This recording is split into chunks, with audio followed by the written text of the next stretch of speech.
Seguramente el símbolo más difundido y representativo del genocidio sufrido por el pueblo armenio es el memorial de Dzizernagapert. Las formas modernas del monumento y el simbolismo que encierra en sus partes constitutivas llevaron a incluirlo en todo tipo de escudos, logos y medallas. Además, ha servido como modelo para otros monumentos que recuerdan el genocidio en diferentes países del mundo.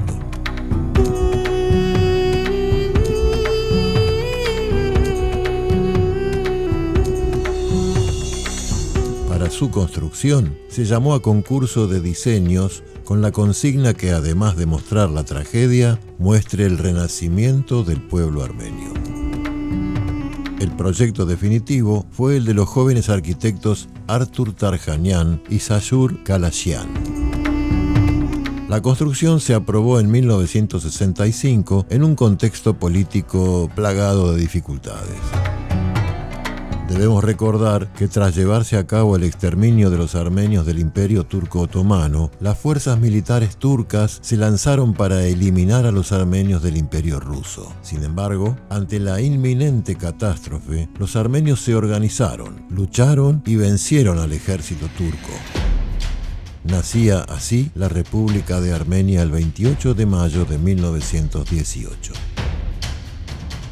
Tras casi 3 años de existencia, la República de Armenia se incorporó a la Unión Soviética que lideraba Rusia.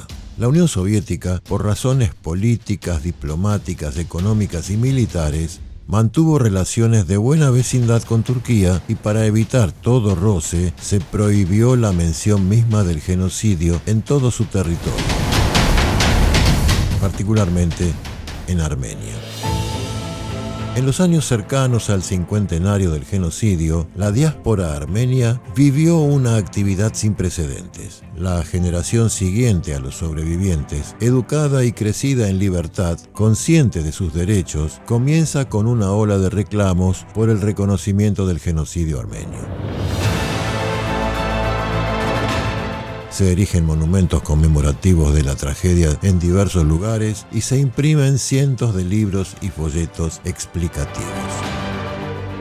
En Armenia, Yakov Zarobian, primer secretario del Partido Comunista de Armenia, y en la práctica la autoridad máxima del país, previendo la posibilidad de un estallido, comienza a tener encuentros con altos dirigentes de la Unión Soviética con el propósito de dar fin al manto de silencio y obtener el visto bueno para construir un monumento. Entre esas autoridades podemos mencionar a Nikita Khrushchev, Mikhail Suslov, Andrei Gromyko y Leonid Brezhnev. Finalmente, Zarobian logra que Brezhnev y los órganos centrales del gobierno de la Unión Soviética dieran su consentimiento. El 24 de abril de 1965, unos 200.000 manifestantes, en orden y sin disturbios, se autoconvocaron en la Plaza de la Ópera y la Plaza de la República, repudiando el silencio sobre el genocidio y exigiendo erigir un monumento. El monumento se construyó en las afueras de Yerevan, la capital de Armenia, en la colina de Dzizernagapert, que significa colina de las golondrinas. Inicialmente era un lugar desolado, que gracias a años de parquización, hoy es un pulmón verde de la ciudad. El monumento, que ocupa una superficie de 4.500 metros cuadrados, está compuesto por 3 partes fundamentales. 1. El memorial propiamente dicho, donde emerge la llama votiva eterna central y los 12 bloques inclinados. 2. El obelisco, símbolo del renacimiento de Armenia. 3. El muro de la memoria de 100 metros de extensión, donde tiene inscriptos los nombres de las localidades que sufrieron el genocidio. Comenzando por Constantinopla, donde se arrestaron los dirigentes e intelectuales de la comunidad armenia, y los pueblos que atravesaron las caravanas de la muerte por los desiertos de la Mesopotamia rumbo a Deir el-Zor. En el extremo más cercano al memorial están depositados pequeñas urnas con tierra de las tumbas de grandes personajes que abogaron por los armenios como Morgenthau, Fridtjof Nansen, Benedicto XV, Anatole France, James Bryce y Armin Wegner. A esto se le agrega el camino de acceso que simboliza el Gólgota, las caravanas de la muerte. La música religiosa que constantemente resuena por todo el ámbito del memorial. El Museo del Genocidio, inaugurado en 1995, que además alberga un instituto de investigación sobre el tema.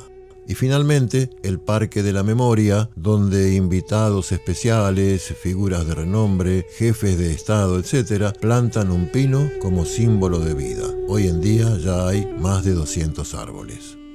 La estructura del monumento está realizada íntegramente en bloques de basalto, tallados y ensamblados. La construcción se realizó en tiempo récord, en apenas 2 años. Un detalle interesante a tener en cuenta es que muchísima gente de distintos lugares del país venían los fines de semana a ayudar en la obra. Donaban su tiempo libre para esta noble causa, algunos solamente moviendo escombros y desechos de construcción, y otros aportando su especialidad. El monumento se había convertido en una causa nacional.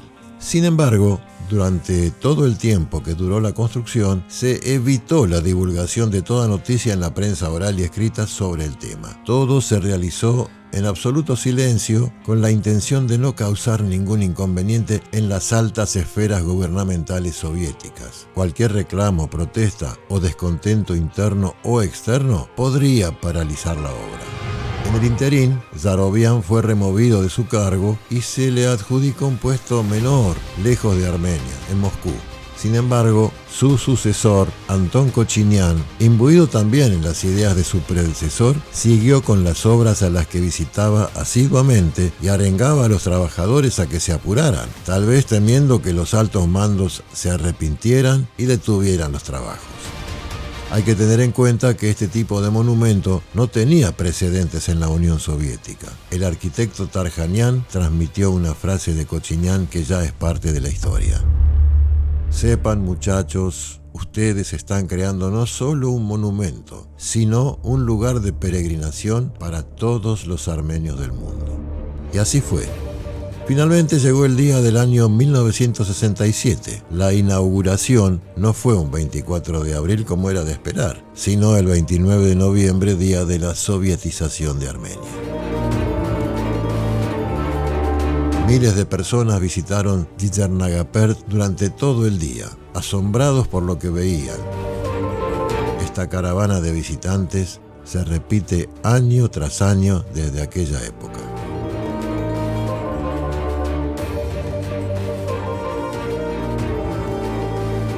Cada año, los días siguientes al 24 de abril, las innumerables flores traídas por la gente eran trasladadas y quemadas. A partir de 2010, esas flores se recogen y se separan los pétalos de los tallos.